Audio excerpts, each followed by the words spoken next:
ಇನ್ನೊಂದು ತನಿಖೆ ಆಗಲಿ ಅಂತ ಪ್ರಯತ್ನ ಮಾಡಿದರು ಆ ಜನ.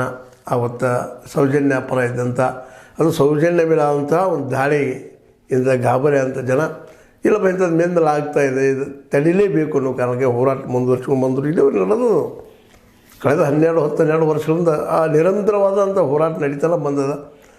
ಈಗ ಈ ಅನಾಮಿಕ ಬಂದು ನೂರಾರು ಶವಗಳು ನಾನು ಹೂತಿದ್ದೀನಿ ಅನ್ನುವಂಥ ಒಂದು ಆರೋಪ ಮಾಡಿ ಆ ನೆಲೆಯಲ್ಲಿ ಅದನ್ನು ಆರಂಭ ಮಾಡೋದಕ್ಕೆ ಎಷ್ಟೋ ದಿನ ತೆಗೆದುಕೊಂಡ್ರು. 15-20 ದಿನಗಳ ಆದಮೇಲೆ ಈ SIT ತನಿಖೆ ಸ್ಟಾರ್ಟ್ ಮಾಡಿದರು. ಹೀಗೆ ಮಾಡಿದಾಗ ಸಹಜವಾಗಿ ಯಾರಿಗಾದರೂ ಇದ್ರ ಬಗ್ಗೆ ಸಂಶಯ ಹುಟ್ಟೋದ್ರಲ್ಲಿ ಎರಡು ಮಾತಿಲ್ಲ. ಅದೇನೂ ಇರಲಿ, ಇವತ್ತು ಈ SIT ಇದ್ದಿದ್ದು ಮತ್ತು ನಮ್ಮ ಅನಾಮಿಕನ ಮತ್ತು ಪ್ರಶ್ನೆ ಮಾಡಿಕೊಂಡು ಅದ್ರ ಬಗ್ಗೆ ಇನ್ನೂ ಹೆಚ್ಚು ತನಿಖೆನೂ ಮಾಡ್ತಾಯಿದೆ ಅಂತೇಳಿ ಸುದ್ದಿಗಳಿದ್ದಾವೆ. ಅದಕ್ಕೆ ಮಧ್ಯಂತರ ವರದಿಯನ್ನು ಇವತ್ತು BJP ಆಗಿರ್ಬೋದು, ಕಾಂಗ್ರೆಸ್ ಆಗಿರ್ಬೋದು, JDS ಆಗಿರ್ಬೋದು ಎಲ್ಲರೂ ಕೇಳ್ತಾ ಇದ್ದಾರೆ. ಮಧ್ಯಂತರ ವರದಿ ಕೊಡಪ್ಪ, ಏನಾಗಿದೆ ಇಲ್ಲಿ ಡೆವಲಪ್ಮೆಂಟು, ಯಾರ ಮತ್ತು ಏನಾದ್ರದ ಅಂತರ್ ಏನು ಅಂತೇಳಿ.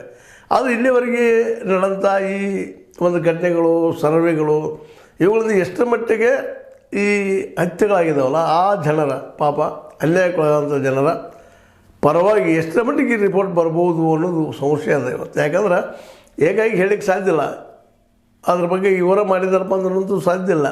ಆದರೆ ಘಟನೆಗಳು ಮೊದಲು ನಡೆದಿದ್ದೇನೆ ಸುಳ್ಳಲ್ಲ, ಇದೇ ಮೇಲೆ ಹೇಳುವಂಥ ಚರ್ಚೆಯಲ್ಲಿ. ಈ ನೆಲೆಯಲ್ಲಿ ಇವತ್ತು ಸಂಡೇ ಇರೋದರಿಂದ ಆಯಿತು, ಆದಿತ್ಯವಾರ ಇರೋದರಿಂದ ಇವತ್ತು ತನಿಖೆಗೆ ವಿಳಂಬಿಟ್ಟಿದ್ದಾರೆ. ಇಲ್ಲಪ್ಪ ನೋಡೋಣ ಅಂತೇಳಿ ಏನೋ ಚರ್ಚೆ ಮಾಡ್ತಾಯಿದ್ದಾರೆ. ಜೊತೆಗೆ ಇನ್ನಷ್ಟು ಆ ಅನಾಮಿಕನನ್ನು ಪ್ರಶ್ನೆ ಮಾಡ್ತಾಯಿದ್ದಾರೆ.